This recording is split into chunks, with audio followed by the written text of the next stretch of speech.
This label here that we're looking at is of a white single hellebore. Yes, yeah. And Helen Ballard, her forte was to take, if you like, a mix of hellebore colours, which generally occur amongst Helleborus orientalis. Yeah. And I think she said to herself, what I would very much like to do is to separate out the colours. So instead of having a mix of pinks, reds and whites and all stages in between, I would like a clear white hellebore. I would like a clear red hellebore. And I would like a clear pink hellebore. And she achieved that. Yeah. And on her nursery that Elizabeth visited, these things were in evidence. And they were all given names. For example, the white one was known as Ushbar. And she gave names to other varieties based on the family mainly. And those are all recorded in that book. And they're all recorded in the book. So that's really, that's where we pay great tribute to Helen Ballard, because she led the way. Yeah. And she not only saw the possibilities with white, red and pink hellebores, but she and her husband explored the Balkan countries in search of other hellebore species. And she found that certain species like Helleborus odorus, which has some yellow in it. Absolutely, that's why and so were it not for Helen Ballard, we would not really be talking very much about yellow hellebores. But she really initiated Helleborus orientalis yellow shades as a result of bringing Helleborus odorus and crossing that with Helleborus orientalis. So she actually went plant collecting. She was a great plant collector. And and her husband Philip would have been a great plant collector of snowdrops too. Yes. So they were plants people through and through. Through and through. It's also mentioned a second personality in the hellebore world of that period.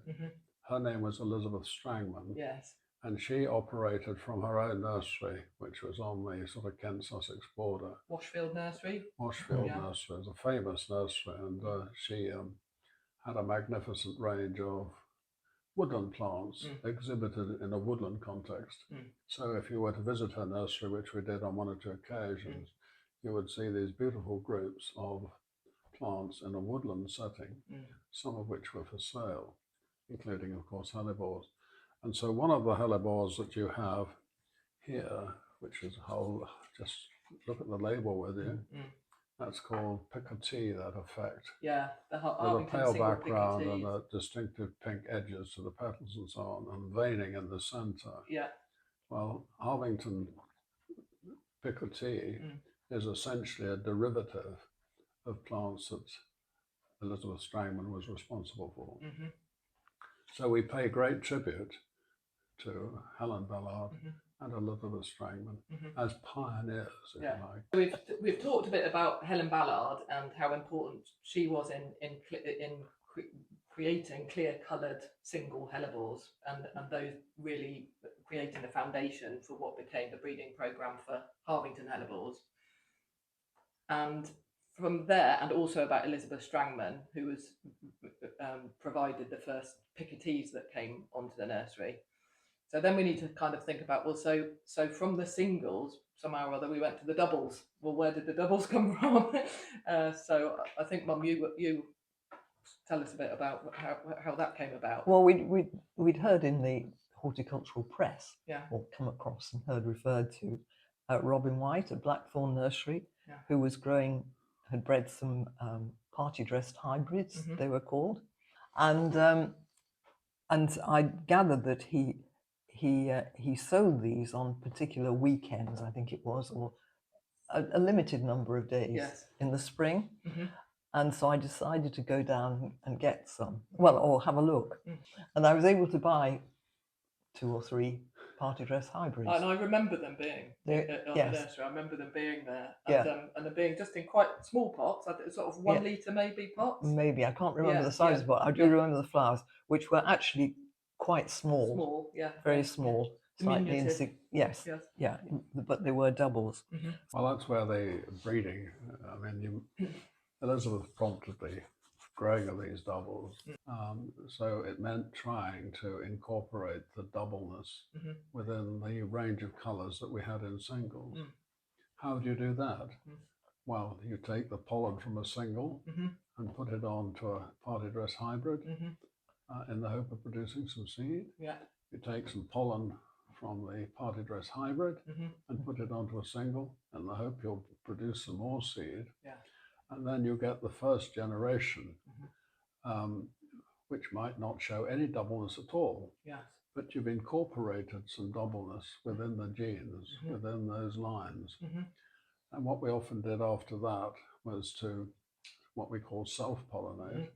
So the first generation was self, that is, putting pollen on the stigma of the same flower. And again, we produce another generation, some of which might then prove to be double. Some would perhaps, if we were dealing with single reds and party dress hybrid, might be showing reasonable signs of being double reds. And so that process would go on year after year after year. We had to work through about 5 or 6 generations before we could be sure that the double flowers were producing double flowers. And if we had a double red and we self-pollinated the double red, it would reliably produce double red seedlings. So, but then there was also then the speckling on some of them, wasn't there?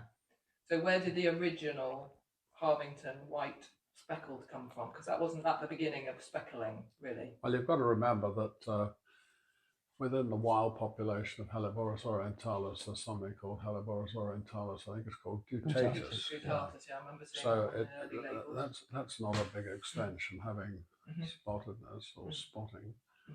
All we attempted to do was to ensure that the spotting was very positive, instead of having just a few light speckles, to have a really strong speckling. We've got one in front of us, actually, haven't we? That's the general idea. That's the one there, isn't it? Yeah, I mean, that exhibits the sort of effect you can get, which is a nice white background with very strong maroon centres. Quite dense speckling,